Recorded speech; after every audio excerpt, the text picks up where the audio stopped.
a little while about what's happened to them, how their lives have been shattered.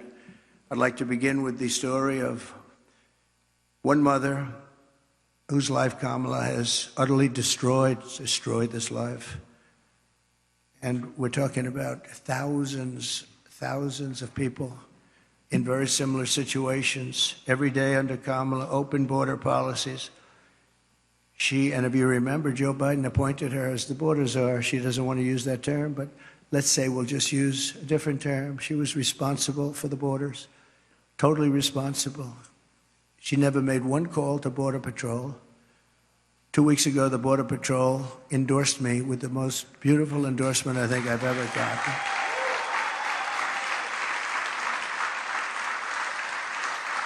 And in all fairness, they've endorsed me every single year, but they've endorsed me again, and they endorsing me, saying I was the best president we've ever had and the best president by far on the border. They said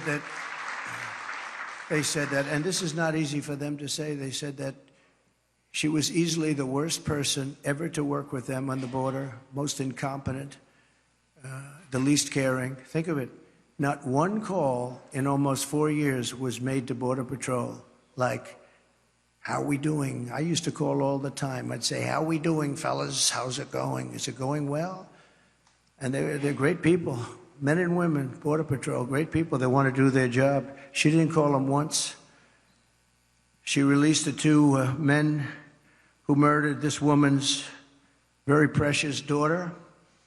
Everything you need to know about what happened and the character of Kamala Harris, you'll know from just watching this video. We had it done yesterday. It's very, very quick, very easy to do, but it was very heartbreaking. We showed it in a room full of people, and everybody was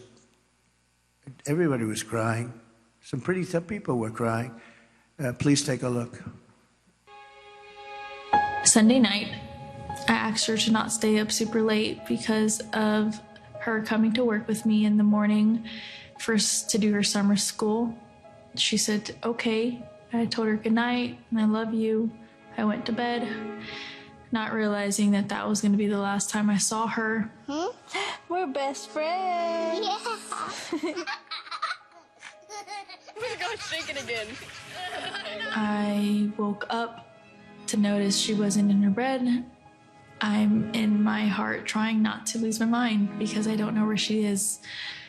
I finally remembered her phone had a location on, and her phone was pinging just 2 minutes down the road, right behind the skate park.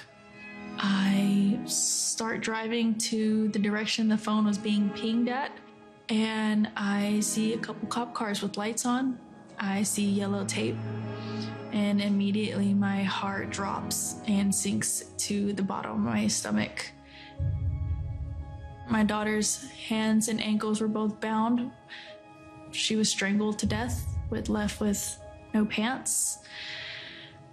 And I know in my heart, she fought incredibly hard. She was not going down without a fight. We begin with two men we're learning are charged with capital murder tonight, accused of killing a 12-year-old girl. Police say these men strangled her before dumping her into that creek. Both men were in the country illegally. Apprehended, then released by Border Patrol less than 3 weeks before Jocelyn's death. The men accused of killing Joceyln Nungaray are affiliated with the gang known for brutal violence. Kamala Harris was in charge of immigration in our borders. If we had better border policies and not open borders and not these catch and release policies, I truly believe this all could have been prevented.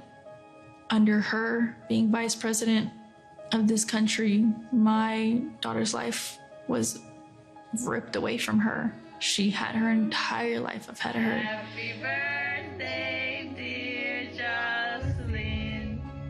My daughter is 6 feet in the ground based off of policies that she allowed to keep. Kamala Harris did have one job, and she not only failed, not me, she failed my daughter. She failed Jocelyn. You know, she was only 12. President Trump reached out, gave me his sincerest condolences as not a former president, but just as a father, someone who cares. I believe Donald Trump needs to be back in office. I can at least know that my next child will be safe in this country.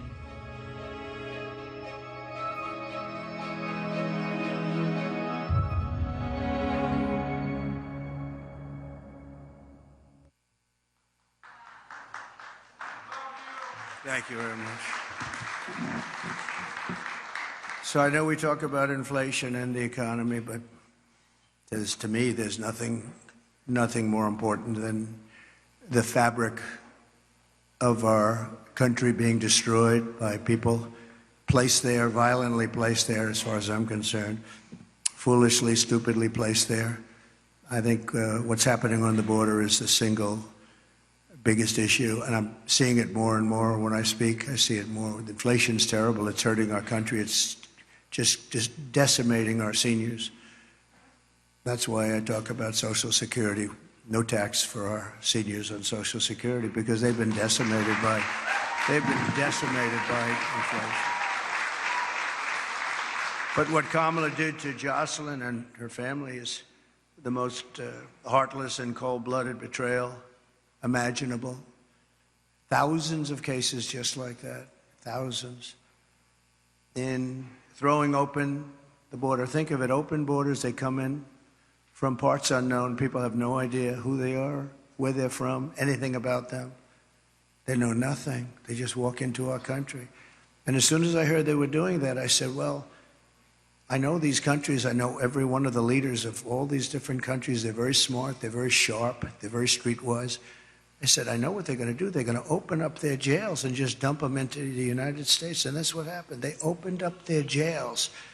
And some of the most ruthless killers in the world are now roaming our fields and our streets all over the United States. I knew that was going to happen. And I would do the same thing if I were running one of those many countries that we're talking about. And not just the 3 or 4 that we constantly mention that are near us, all over South America, all over the Middle East, all over Asia, all over Europe, all over Africa. Tremendous numbers of people are coming out of Africa, and they're coming from all over the world. They're dumping them at our border, pushing them across the line, and say, don't ever come back. If you come back, we're going to kill you. And we're stuck with them. But we're not going to be stuck with them for long.